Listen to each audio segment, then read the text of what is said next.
Zonal ভাই এইটার out স্ট্রাকচারটা কেমন সাদা সাদা, মানে এটা কি দিয়ে বানানো এটা ভাই? ভাই এটা কিন্তু সম্পূর্ণই কিন্তু এসএস বডি, কিন্তু লেদার কাটিং কিন্তু মেইন গেট। বা এসএস বডি? জি, এসএস বডি দিয়ে কিন্তু এখানে কিন্তু মা মঞ্জিল কিন্তু কমপ্লিট করে দিয়েছি ইনশাআল্লাহ। মা মঞ্জিল এসএস এর বডি, বাই গড। এসএস এর বডি আর ভিতরে হচ্ছে এমএস এর প্লেট। জি, এমএস এর প্লেট। এই এসএসটা কি, এটা কি ভালো এসএস দিয়েছেন নাকি ভাই? জি ভাই, এখানে কিন্তু আমরা কিন্তু সম্পূর্ণ প্রত্যেকটা মালামাল কিন্তু স্টিল টেকের মালামাল ব্যবহার করেছি। যেমন আউট ফ্রেমে কিন্তু আমরা ব্যবহার করেছি দুই বক্স পাকা 2 মিলি মোটা। 2 মিলি মোটা? জি, পাকা 2 মিলি মোটা। এবং এই যে পাল্লার স্ট্রাকচারটা যে দেখতে পাচ্ছেন, এটা কিন্তু আছে হচ্ছে 3 ইঞ্চি বাই 1.5 ইঞ্চি। এটা কিন্তু সম্পূর্ণ কিন্তু 1.5 mm এর মালামাল, কিন্তু এটা কিন্তু স্টিল টেকের কিন্তু অরিজিনাল গ্রেড করা মালামাল।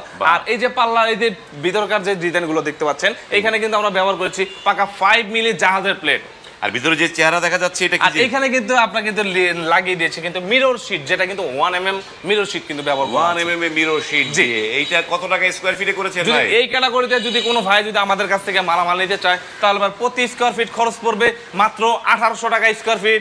আর যদি কোনো ভাই যদি মিরর শীট ছাড়া নেয়, সেই ক্ষেত্রে প্রতি স্কয়ার ফিটে আরো 100 টাকা করে কমে যাবে ইনশাআল্লাহ। এটা কি বাংলাদেশের যে কোনো প্রান্তে নিতে পারবে তো? বাংলাদেশের যে কোনো প্রান্তে যে কোনো স্থান থেকে আমাদের কাছ থেকে মালামাল নিতে পারবেন ইনশাআল্লাহ।